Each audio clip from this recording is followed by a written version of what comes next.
বিসমিল্লাহির রহমানির রহিম। প্রিয় শিক্ষার্থীরা, আজকের অনলাইন ক্লাসে সবাইকে স্বাগত।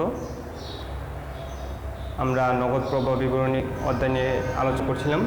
আজকে আমরা বোর্ডে আরেকটি অঙ্ক ইনশাআল্লাহ কমপ্লিট করব। এর আগে এর নিয়ম পদ্ধতি আলোচনা করে অঙ্ক করানো হয়েছে।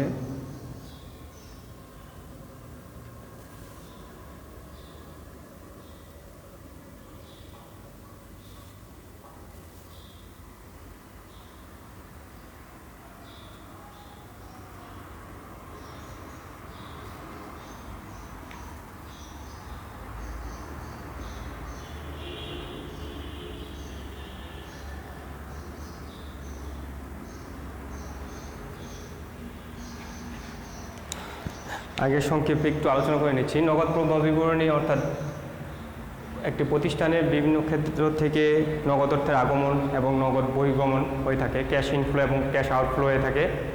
অর্থাৎ ক্যাশের পজিশনটা জানার জন্য, অবস্থান অর্থাৎ কোন কোন ক্ষেত্র থেকে কোন কোন খাত থেকে নগদ অর্থ আসছে, আবার কোন কোন খাত থেকে বের হয়ে যাচ্ছে, এটার প্রবাহটা বা ফ্লোটা জানার জন্য আমরা কি নগদ প্রবাহ বিবরণী ক্যাশ স্টেটমেন্ট প্রস্তুত করে থাকি। একটি প্রতিষ্ঠানের নগদ অর্থের আগমন এবং নির্গমন, ক্যাশ ইনফ্লো এবং ক্যাশ আউটফ্লো সংক্রান্ত যে বিবরণী প্রস্তুত করা হয় তাকে নগদ প্রবাহ বিবরণী বলা হয়। অর্থাৎ বিভিন্ন ক্ষেত্র থেকে নগদ অন্তঃপ্রবাহ হবে, ক্যাশ ইনফ্লো হবে এবং ক্যাশ আউট হবে। এটার সাথে এই অ্যাডজাস্টমেন্ট করার পরে প্রারম্ভিক ব্যালেন্স যোগ করতে হবে, সমাপনী নগদ প্রবাহ না সমাপনী নগদ বিবরণী। আমরা নগদ প্রবাহ বিবরণী থেকে শিক্ষা এর আগে আলোচনা করা হয়েছিল যে নগদ প্রবাহ বিবরণীর তিনটি পর্যায়, প্রতি কার্যক্রম: cash flows from operating activities, cash flows from investing activities and cash flows from finance activities. অর্থাৎ পরিচালনা কার্যক্রম থেকে নগদ প্রবাহ, বিনিয়োগ কার্যক্রম থেকে নগদ প্রবাহ এবং অর্থায়ন কার্যক্রম থেকে নগদ প্রবাহ। এই তিনটি কার্যক্রমের সমন্বয়ে পরিপূর্ণভাবে আমরা নগদ প্রবাহ বিবরণী করতে পারি। তো আমরা দুইটা পদ্ধতি জানি, নগদ প্রবাহ প্রস্তুতি এবং ইনডাইরেক্ট মেথড। এই দুইটা মেথডের মধ্যে স্পেশালি যে ডিফারেন্সটা হয়, পরিচালনা কার্যক্রম থেকে নগদ প্রবাহ নির্ণয় করার সময় পরোক্ষ এবং প্রত্যক্ষ পদ্ধতির মধ্যে ডিফারেন্স থাকে। আর বিনিয়োগ কার্যক্রম এবং অর্থায়ন কার্যক্রমে এই দুইটা সেম, একইভাবে আমরা নগদ প্রবাহ বের করে থাকি। এই ক্ষেত্রে আমাদের আজকে যে আলোচনা আগে করানো হয়েছে বা যে অঙ্ক করানো হয়েছে, আজকে আমরা ইনশাআল্লাহ সমাধান করব, যাতে আমরা বিষয়গুলি বা আমাদের আরো গভীরে যাতে আমরা সহজেই দিতে পারি বা অ্যাটেন্ড করতে পারি, এটা নিয়েও মোটামুটি আলোচনা করা হবে। এই জন্য তোমাদেরকে টেস্ট পেপার থেকে ঢাকা বোর্ড 2016 ঢাকা বোর্ড 2016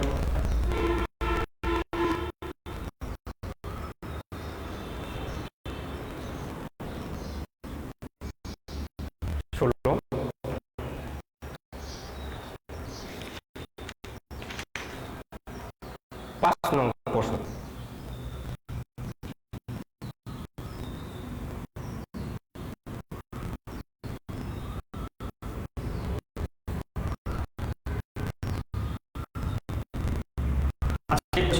আমরা 2 বছরের কম্পারেটিভ স্টেটমেন্ট আছে, এখানে থেকে আমরা একটা পূর্ণাঙ্গ অঙ্ক করব।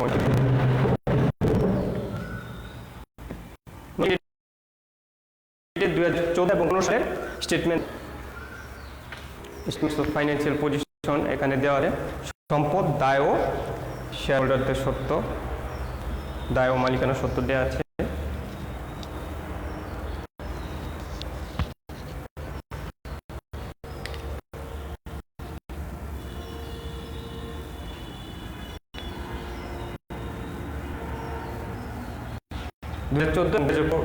কোম্পানিটিভ স্টেটমেন্ট দেওয়া আছে। এখানে সম্পদ দেওয়া নগদ 15,000, 10,000 নগদ আছে 15,000, 10,000। তাহলে এক্ষেত্রে আমাদের নগদটা নিয়ে একটু আলোচনা করি। 2014 সালে 10,000, 2015 সালের 15,000। এটা হচ্ছে ওপেনিং ক্যাশ ব্যালেন্স এবং ক্লোজিং ক্যাশ ব্যালেন্স। অর্থাৎ এই ব্যালেন্সটা আমাদের কাজে লাগবে। 10,000 টাকা ছিল শুরুতে এবং 15 বছর যেটা শেষে ক্লোজিং ক্যাশ হচ্ছে 15,000 টাকা। তাহলে আমরা এই ক্যাশ ফ্লো স্টেটমেন্ট বা নগদ প্রবাহ বিবরণীর মাধ্যমে আমরা এই ব্যালেন্সটাকে প্রুভ করব। প্রারম্ভিক ব্যালেন্স যেটা ছিল এটার সমাপনী ব্যালেন্স 15,000 টাকা হয়েছে। এই যে ক্যাশ ইনফ্লোস এবং আউটফ্লোস যেগুলি চেঞ্জ হয়েছে এই কার্যক্রম থেকে নগদ প্রবাহ বৃদ্ধি বা হ্রাস যে পরিবর্তন হয়ে এখানে সমাপনী 15,000 হয়েছে, এটাই আমরা পর্যায়ক্রম করব এই ধাপগুলি। এর জন্য আমাদের পরিচালন কার্যক্রম থেকে নগদ প্রবাহ এটা টেকনিক আলোচনা করা হয়েছে। তারপর বিনিয়োগ কার্যক্রম থেকে এবং অর্থায়ন কার্যক্রম থেকে নগদ প্রবাহ কীভাবে নির্ণয় করা হয় এগুলি আলোচনা করা হয়েছে। এখন কিছু কিছু কোশ্চেন আছে যেগুলি আমাদের অ্যাডজাস্টমেন্টে দেওয়া থাকে, এর আলোকে আমাদের বের করতে হয়। যেমন সম্পত্তি বিক্রয়জনিত লাভ বা ক্ষতি নির্ণয় করতে বলা হয়ে থাকে। এরপরে পুঞ্জীবিত অবচয়ের পরিমাণ নির্ণয় করতে বলা হয়ে থাকে।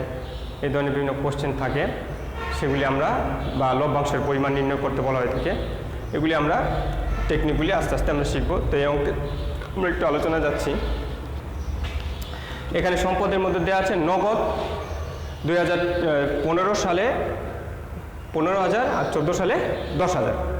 এছাড়া আছে অন্যান্য চলতি সম্পদ আদার টোটাল অ্যাসেট দেওয়া আছে, একসাথে দেওয়া আছে। অন্যান্য চলতি সম্পদের 15 সালে 90,000 আর 14 সালে 63,000। তাহলে 63,000 ছিল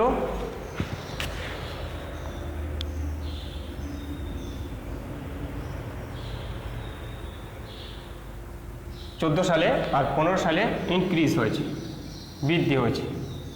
আদার টোটাল অ্যাসেটস বা অন্যান্য চলতি সম্পদ 63,000 ছিল, এখানে বৃদ্ধি পেয়েছে। তাহলে আমরা জানি পরিচালনা কার্যক্রম থেকে নগদ প্রবাহ নির্ণয় করতে গেলে আমাদের চলতি সম্পদ বৃদ্ধি পেলে বিয়োগ করতে হয় আর চলতি সম্পদ হ্রাস পেলে যোগ করতে হয়। তো এভাবে আমরা এগুলি অ্যাডজাস্টমেন্ট করব। এরপরে দেওয়া আছে বিনিয়োগ দীর্ঘমেয়াদী লং টার্ম ইনভেস্টমেন্ট 15 সালে 10,000 আর 14 সালে 53,000। তাহলে ইনভেস্টমেন্টের পরিমাণ কী হবে? 14 সালে ছিল 53,000, 15 সালে 10,000 হ্রাস পেয়েছে, ইনভেস্টমেন্ট রিডিউসড হয়েছে বা কমেছে। তো এইটা আমাদের বিবেচনায় আনতে হবে। আর কলকবজা 2014 সালে 2,15,000 ছিল আর 2015 সালে 3,35,000 কলকবজার পরিমাণ বৃদ্ধি পেয়েছে। এগুলি আমরা বিনিয়োগ কার্যক্রমে আমরা অ্যাডজাস্ট করব।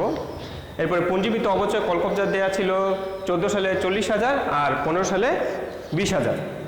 তাহলে হ্রাস পেয়েছে, নেগেটিভ এটা। তাহলে এক্ষেত্রে কলকবজার অবচয়ের মধ্যে বা ক্রমযোজিত অবচয় আমরা আমাদের বের করতে হবে, বা কলকবজা বিক্রয়জনিত লাভ ক্ষতির ব্যাপার আছে, সেখানে আমরা এটা অ্যাডজাস্টমেন্ট করব। এরপরে দেওয়া আছে দায় ও দায়সমূহ মালিকানা সত্ত্বের মধ্যে চলতি দায় দুইটার ইয়ারের দেওয়া আছে। চলতি দায়, দীর্ঘমেয়াদী ঋণ, সাধারণ শেয়ার, সংরক্ষিত আয়। এভাবে মোট সম্পদ দেওয়া আছে 15 সালে 4,30,000 এবং দায় ও 4,30,000। 14 সালেরও 3,01,000 মোট সম্পদ, আর দায় ও শেয়ার হোল্ডারদের সত্ত্ব বা মালিকানা সত্ত্ব 3,01,000। এটা হচ্ছে মোট FI statements of financial position বা আর্থিক অবস্থার বিবরণী। আর এর সাথে অন্যান্য তথ্যগুলি আদার অ্যাডজাস্টমেন্ট বা অন্যান্য তথ্যাবলী যেগুলি বলা হয় এখানে আছে। 1 নম্বর 2015 সালে নিট মুনাফা 36,000। 2015 সালে নিট মুনাফা দেওয়া আছে স্টেটমেন্টের নিচে। তাহলে নিট মুনাফাটা আমরা পরিচালন কার্যক্রম নির্ণয় করার সময় আগে প্রথমে লিখতে হয়। নিট মুনাফার সাথে অন্যান্য অ্যাডজাস্টমেন্টগুলি করার পরে আমরা যন্ত্রপাতি বিক্রয়জনিত লাভ বা ক্ষতি থাক অথবা চলতি সম্পদ হ্রাস, চলতি সম্পদ বৃদ্ধি, চলতি দায় হ্রাস, চলতি দায় বৃদ্ধি, এগুলি অ্যাডজাস্ট করার পরে পরিচালন কার্যক্রম থেকে নগদ প্রবাহ বের করে থাকি। এটা অঙ্ক পরে আসবে আমাদের। তাহলে নিট মুনাফাটা আমরা আগেই শিখেছি। এরপর 2 নম্বর দেওয়া আছে কলকবজা বিক্রয় 8,000 টাকা। এই সমন্বয়টা আমি একটু ডিটেলস আলোচনা করব।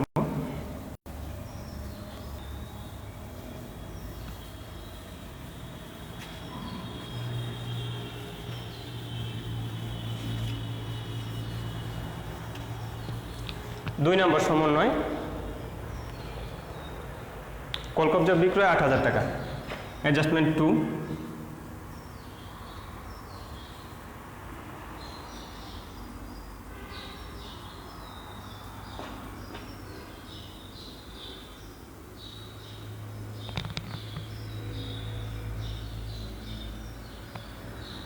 $8,000 টাকা, যার ক্রয়মূল্য পুঞ্জীবিত অবচয় 60,000 টাকা ও 48,000 টাকা।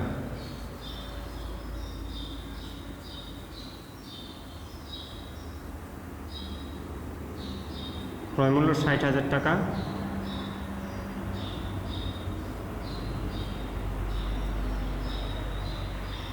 পুঞ্জীভূত অপচয়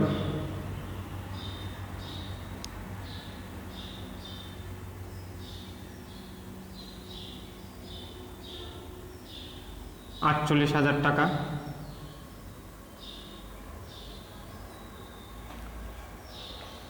এই তথ্য দেওয়া আছে যে কলকবজা বিক্রয় 8,000 টাকা, যার ক্রয় মূল্য 60,000 টাকা, পুঞ্জীভূত অপচয় 48,000 টাকা।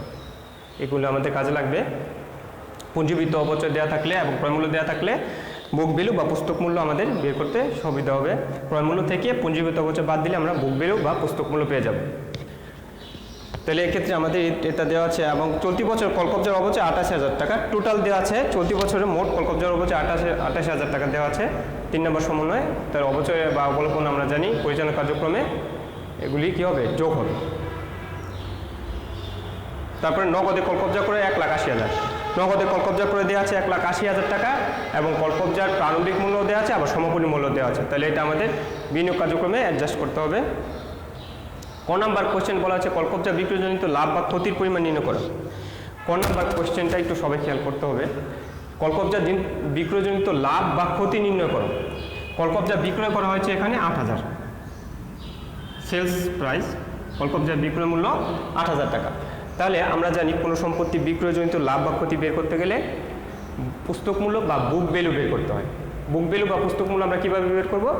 সম্পত্তির যেই ক্রয় মূল্য আছে এই ক্রয় মূল্য থেকে পুঞ্জীভূত অপচয় অ্যাকুমুলেটেড ডিপ্রিসিয়েশন ইয়ার বাই ইয়ার, প্রত্যেক বছরে আমরা যে ক্রমান্বয়ে ক্রমযোজিত অপচয় যেটাকে বলা হয় অ্যাকুমুলেটেড ডিপ্রিসিয়েশন, এই ডিপ্রিসিয়েশনটা আমরা যোগ করতে করতে যত বছরের পুঞ্জীভূত অপচয় থাকবে ক্রয় মূল্য থেকে এই পুঞ্জীভূত অপচয়টাকে বিয়োগ করলে আমরা পুস্তক মূল্য পেয়ে যাই।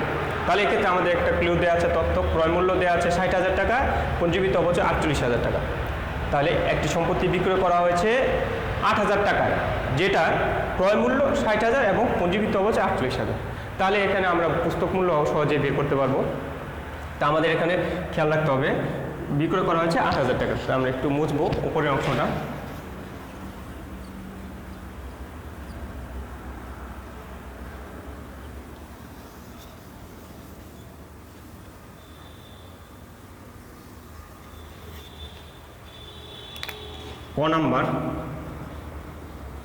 ক নাম্বার রিকোয়ারমেন্টে দেওয়া আছে কলকবজা বিক্রয়জনিত লাভ বা ক্ষতির পরিমাণ নির্ণয়।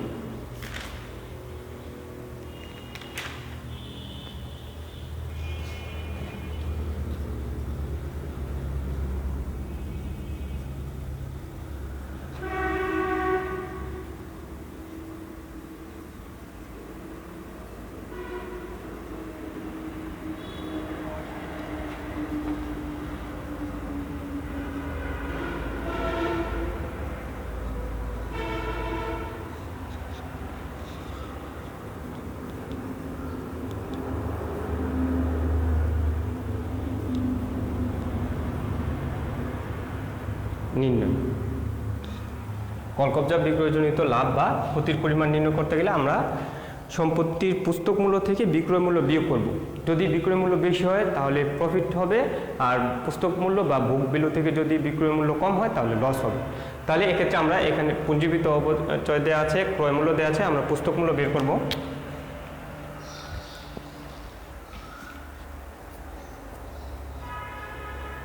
কলকবজার ক্রয় মূল্য 60,000 টাকা,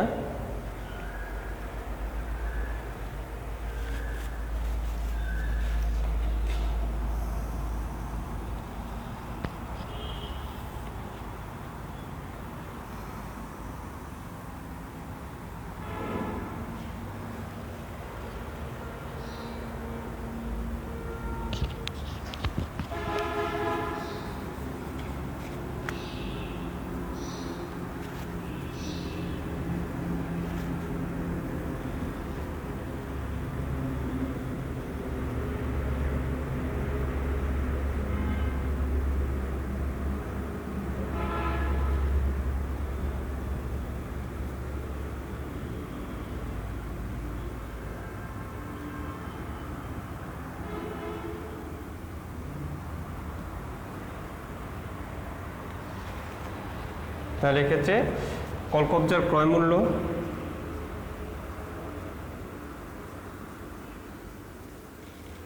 ক্রয় মূল্য 60,000 টাকা, আর বিয়োগ পুঞ্জীবিত অপচয় 48,000 টাকা। তাহলে এটা আমাদের বুক ভ্যালু বা পুস্তক মূল্য বের হবে বা বই মূল্য বের হবে।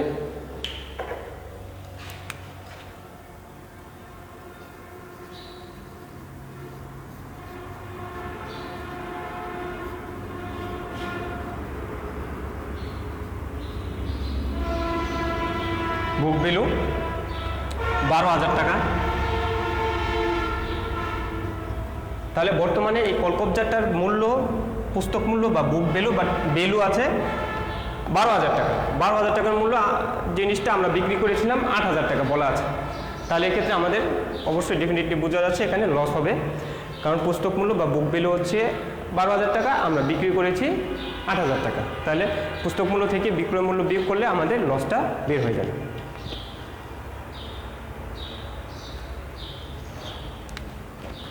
বিয়োগ কলকবজার বিক্রয় মূল্য।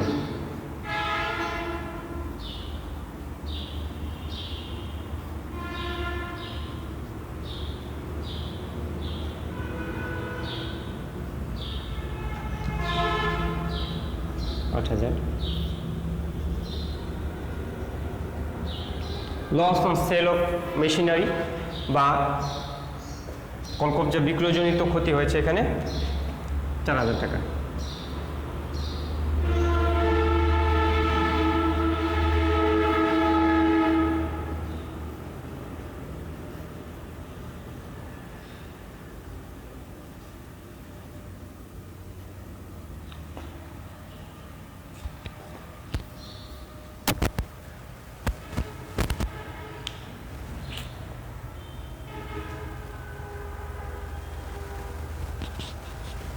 কলকবজা বিক্রয়জনিত ক্ষতি হয়েছে 4,000 টাকা। আশা করি তোমরা এটা বুঝতে পেরেছো। ক নাম্বার রিকোয়ারমেন্টে আমাদের বের হচ্ছে। খ নাম্বার বলা হয়েছে পরোক্ষ পদ্ধতিতে পরিচালনা কার্যক্রম হতে নিট নগদ প্রবাহের পরিমাণ নির্ণয় করো। পরোক্ষ পদ্ধতিতে পরিচালন কার্যক্রম হতে নিট নগদ প্রবাহের পরিমাণ নির্ণয়।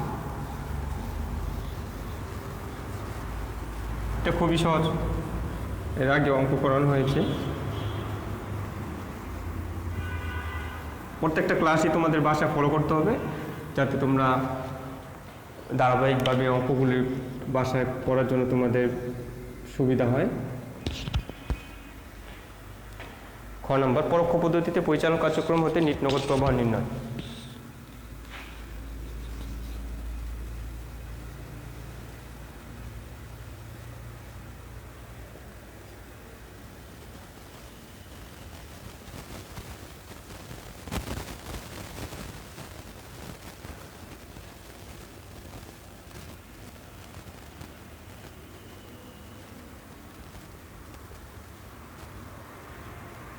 পরোক্ষ পদ্ধতিতে পরিচালন কার্যক্রম হতে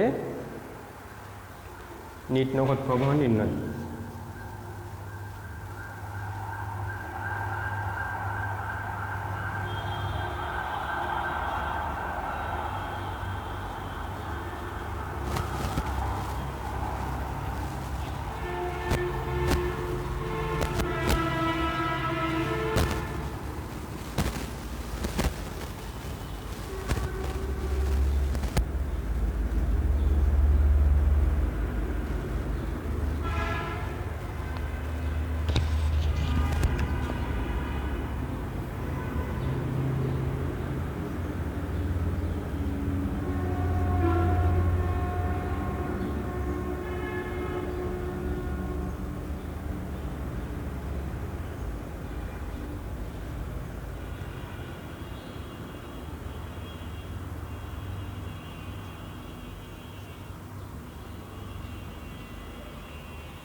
নিট লাভটা আগে লিখতে হবে আমাদের।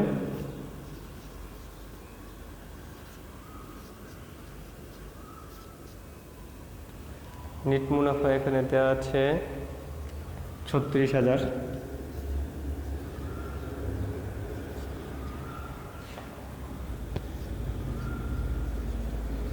এখন নিট মুনাফাকে নিট নগদে রূপান্তরের জন্য সমন্বয় সমূহ আমাদের লিখতে হবে। সমন্বয়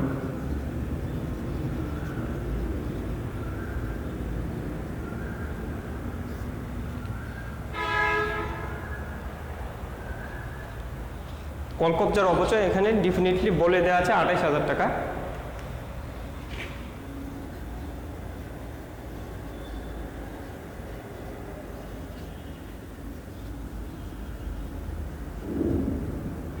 কলকবজার অপচয় 28,000 টাকা।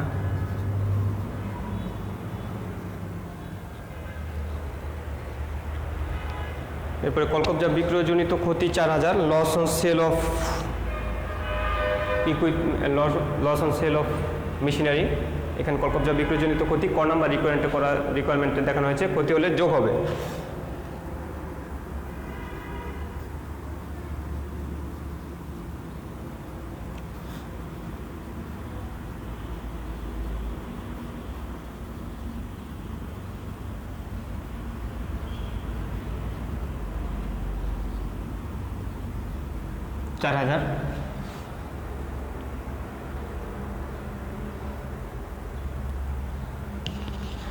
এরপরে চলতি সম্পদের মূল্য বৃদ্ধি। অন্যান্য চলতি সম্পদ যেটা 15 সালে ছিল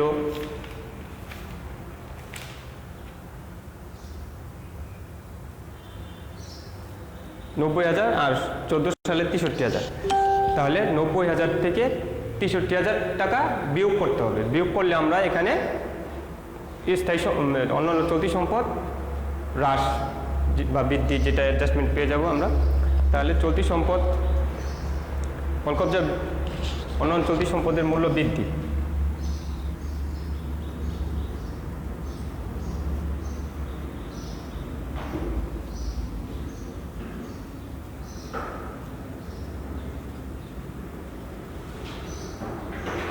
মূল্য বৃদ্ধি 90,000 15 সালে, এখানে 90,000 থেকে 53,000 টাকা বিয়োগ করে দিতে হবে। 14 সালে ছিল 53,000, তাহলে এখানে আমাদের এই বিয়োগ ফলটা দেখাতে হবে 63,000, সরি এখানে 63,000।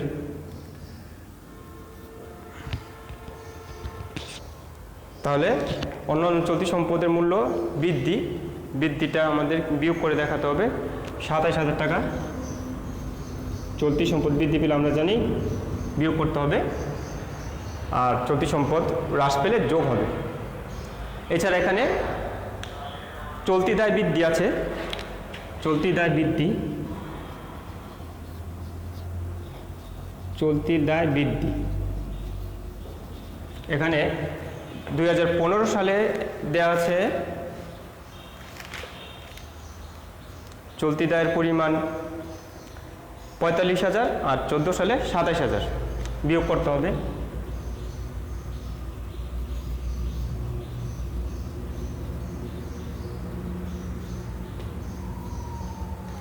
$18,000 টাকা এখানে চলতি দায় বৃদ্ধি। তাহলে চলতি দায় বৃদ্ধি পেলে কি হবে? যোগ, আর চলতি সম্পদ বৃদ্ধি পেলে বিয়োগ। তাহলে এই অ্যাডজাস্টমেন্ট করার পরে আমাদের নেট মুনাফার সাথে এটা যোগ হবে। তাহলে এই সবগুলি করার পরে আমাদের 23,000 টাকা পজিটিভ ফিগার, এখানে 23,000 প্লাস উপরে নেট প্রফিট বা নেট মুনাফা 36,000, 59,000 টাকা, 59,000 টাকা net cash use by operating activities বা পরিচালন কার্যক্রমে হতে নেট নগদ প্রবাহ। এটা হচ্ছে খ নাম্বার রিকোয়ারমেন্ট। এখন আমরা গ নাম্বার রিকোয়ারমেন্ট দেখব। পরিচালন কার্যক্রম হতে নেট নগদ প্রবাহ, এই লেখাটা হবে পরিচালন কার্যক্রমে নেট নগদ প্রবাহ।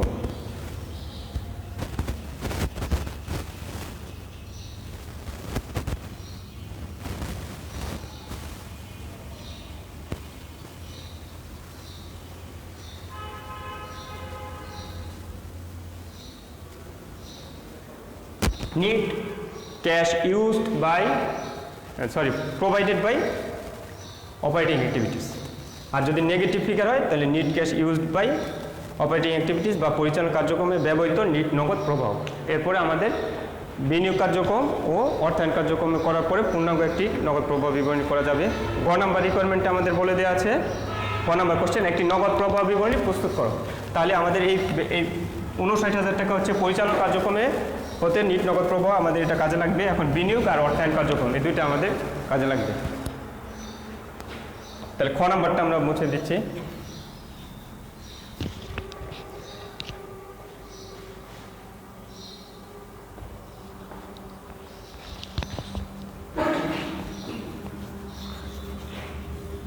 নগদ প্রবাহ বিবরণী পরোক্ষ পদ্ধতি ইনডাইরেক্ট মেথড অনুযায়ী আমরা এই অঙ্কটা করব এখন।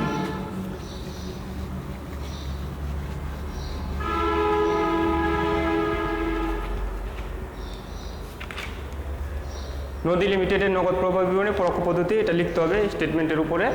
তোমাদের এর আগেও বলা হয়েছে নদী লিমিটেড নগদ প্রবাহ বিবরণী পরোক্ষ পদ্ধতি।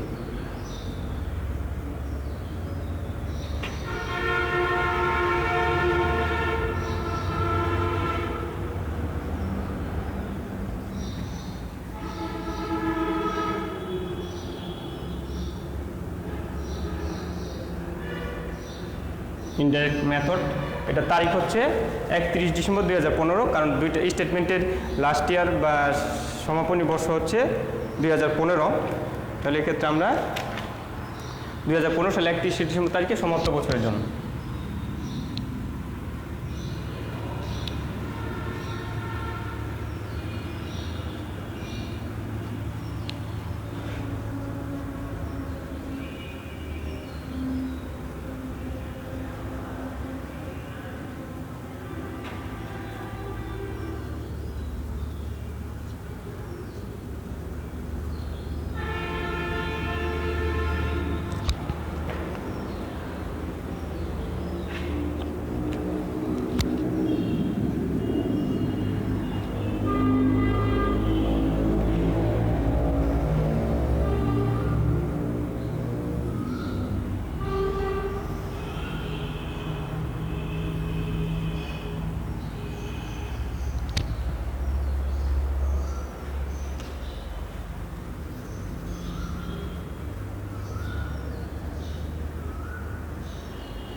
পরিচালন কার্যক্রম হতে নগদ প্রবাহের পরিমাণ আমরা খ নম্বরে বের করেছি। প্রথমে আমরা লিখব পরিচালন কার্যক্রম থেকে নিট নগদ প্রবাহ খ হতে আনিত।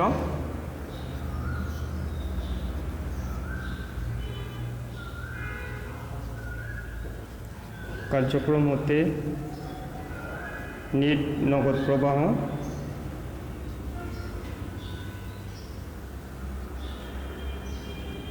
খ হতে আনিত। এখানে আমরা পেয়েছিলাম 59,000 টাকা। এরপরে বিনিয়োগ কার্যক্রম মধ্যে নগদ প্রবাহ বের করবো আমরা। বিনিয়োগ কার্যক্রম থেকে নগদ প্রবাহ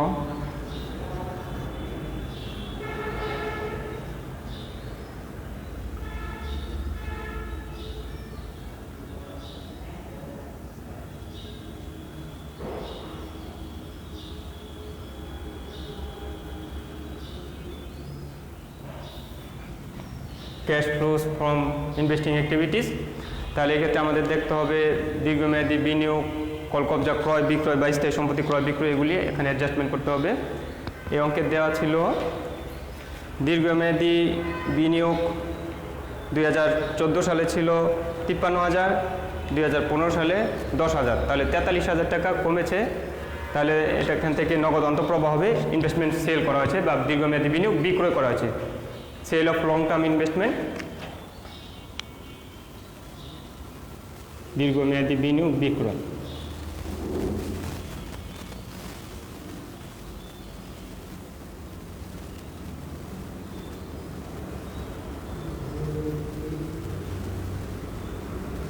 বিক্রয় এখানে আমাদেরকে বিয়োগ করে দেখাতে হবে 53,000 বিয়োগ 10,000, 43,000 টাকা। এরপরে যন্ত্রপাতি ক্রয় বিক্রয়ের কথা আমাদের বলা আছে। যন্ত্রপাতি বিক্রয় করা হয়েছে 8,000 টাকা। কলকবজা বা যন্ত্রপাতি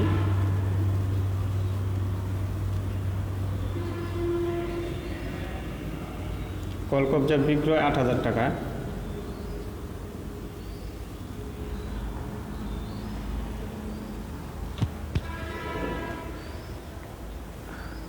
এরপর কলকবজা ক্রয় দেওয়া আছে। কলকবজা ক্রয়ের পরিমাণটা আমাদের বের করতে হবে। 2,15,000, 3,35,000 হয়েছে 2015 সালে। 14 সালে ছিল 2,15,000, তাহলে 3,35,000 হলে 1,20,000 টাকা এখানে আমাদের কলকবজা বৃদ্ধি পেয়েছে। তো 1,20,000 টাকা আমাদের যোগ হবে কলকবজা ক্রয়, কিন্তু এখানে বলা হয়েছে কলকবজা বিক্রয় 8,000 টাকা, যার ক্রয় মূল্য ও পুঞ্জীবিত অবচয় ছিল 60,000 টাকা। তাহলে এখানে আমাদের 60,000 টাকা বিয়োগ করে দেখাতে হবে। তাহলে 1,20,000 আর 60,000 টাকা যেটা কমেছে সেটার পরেও আমাদের আবার 1,20,000 টাকা যোগ হয়েছে। তাহলে 1,20,000 যোগ 60,000, 60,000 টাকা বিক্রি করা হয়েছে। তাহলে 1,80,000 টাকা নতুন ক্রয় করা হয়েছে। তাহলে কলকবজা ক্রয় 1,80,000 কারেন্ট ইয়ার বা চলতি বছরে কলকবজা ক্রয় 1,80,000। তাহলে ক্যাশ আউটফ্লো এটা নেগেটিভ হবে। কলকবজা কলকবজা ক্রয় 1,80,000 বিয়োগ হবে আর এই দুইটা যোগ। তাহলে এই ব্যালেন্সটা এখানে অ্যাডজাস্ট করে আমরা এই পাশে নিয়ে আসবো। তাহলে ব্যালেন্স হচ্ছে 1,29,000, 1,29,000 নেগেটিভ ফিগার। তাহলে বিনিয়োগ কার্যক্রমে ব্যবহৃত নিট নগদ প্রবাহ, net cash used by investing activities, এখানে আমরা লিখব বিনিয়োগ কার্যক্রম নিট নগদ ব্যবহার।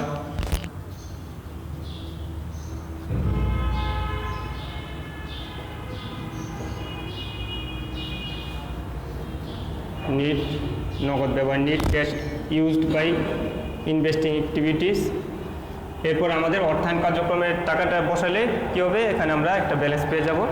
এখানে অর্থায়ন কার্যক্রম বা net cash flows from investing activities আমাদেরকে বের করতে হবে।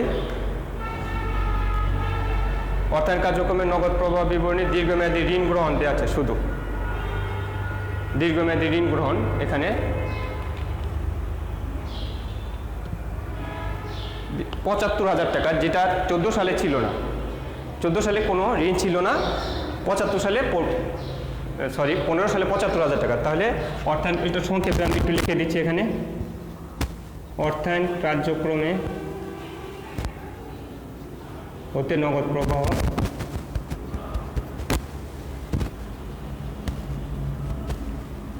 বিনিয়োগ ক্রয়, এখানে দীর্ঘমেয়াদী ঋণ গ্রহণ, দীর্ঘমেয়াদী ঋণ গ্রহণ।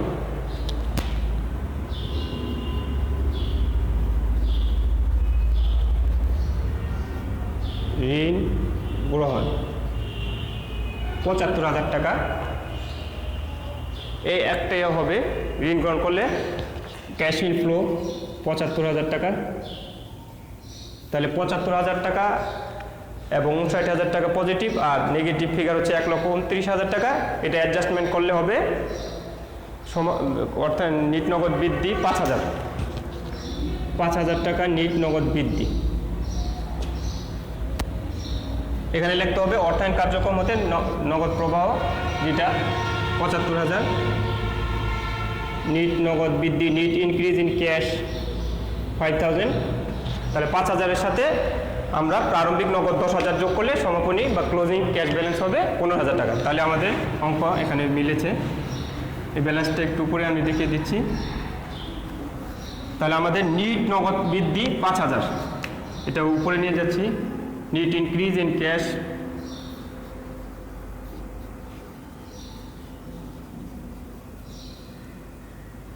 5,000,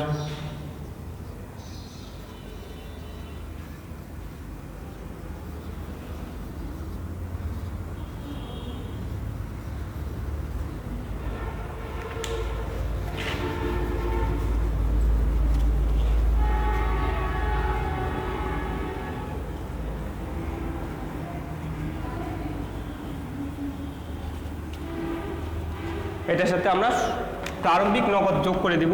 যোগ প্রারম্ভিক নগদ ওপেনিং ক্যাশ ব্যালেন্স, যেটা 2014 সালে দেওয়া ছিল 10,000। তাহলে আমরা পেয়ে যাব 15,000 টাকা সমাপনী নগদ প্রবাহ। এটা হচ্ছে অঙ্ক আমাদের প্রুভ হয়ে গেল যে 15 সালে সমাপনী ব্যালেন্স, প্রারম্ভিক ব্যালেন্স ছিল 10,000, নিট ইনক্রিজ ইন ক্যাশ 5,000, তাহলে সমাপনী নগদ 15,000 টাকা।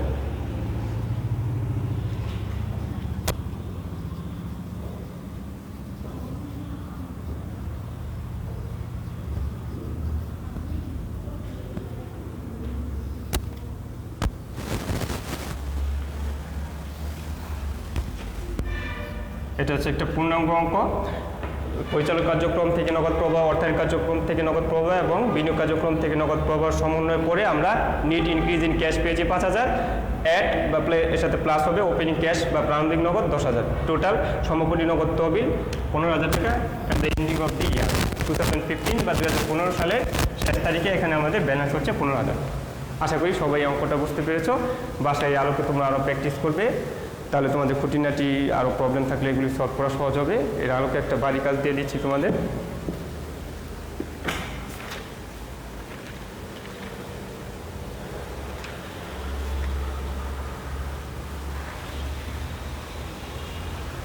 রাজশাহী বোর্ড 2017 5 নং প্রশ্ন।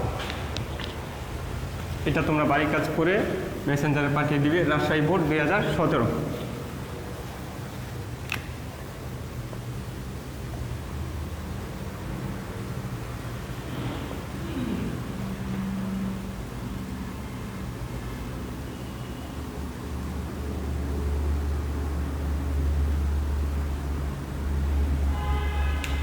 পাঁচ নং প্রশ্ন। আশা করি সবাই ধারাবাহিকভাবে ক্লাসগুলি দেখবে এবং এই অঙ্কগুলি তোমাদের পরীক্ষাও কাজে লাগবে।